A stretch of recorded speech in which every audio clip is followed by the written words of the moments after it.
But I'll tell you what, Tuesday, Wednesday, Thursday felt really long this week. Yes. But Monday and Friday turned out okay. Yeah, we kind of bookended well, and it was amazing. Like at lunch, I was outside, and a cloud would come, and I'd be like, "Nah, okay," and then the sun would come out, like, "Oh, now it's hot." Right. Yeah, it's like Makes a difference. it's huge, and we've actually doing pretty well this late afternoon. Look at the satellite eroding a lot of that cloud cover later in the day, so that has been a positive for the late afternoon hours, and things will be quiet, obviously, through there. Temperatures 60 or so is where we got to in a lot of spots. 65 in Bangor, still sitting there. 56 in Portland after reaching a high of 60 degrees. 61 still in Rockland.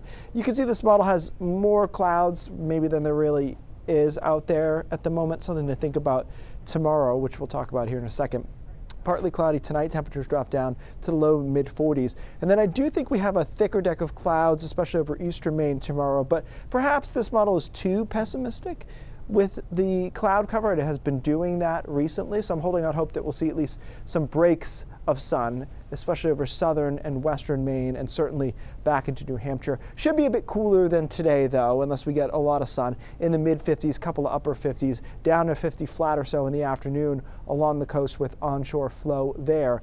We talked about these showers arriving on Sunday. The question is really just when they move in exactly. The models have tended to slow down the progression of showers, but I do want to be clear, I think ahead of the shower activity on Sunday, you know, it's only around 50 degrees and it is cloudy, so I don't think there's a lot of sun to be had. But most models are waiting until afternoon to bring showers into western Maine. This is 2-3 o'clock. And in central Maine, we could be looking at close to sunset before the showers move in. But then everybody gets in on it. It's showery, if not rainy, overnight Sunday into early Monday morning. And then Monday has a chance of showers involved too, but it's going to be pretty mild in the upper 60s with low 70s. Possible, and also a little break of sunshine in the afternoon. So I think Monday ends up being a good day, which is continuing the trend that Brian was just talking about here. So you'll see that front approach move through Sunday night. Isolated shower Monday. Tuesday looks great, and it gets a little murky through the end of next week, probably in a good way, because earlier it looked terrible. Now the models are trying to figure out what this front looks like, where exactly it's positioned, and what that means for our late week. So we'll keep an eye on it. I still tend to think it's going to be cloudier and more showery the second half of the week, but we'll have to figure out what the details are on that.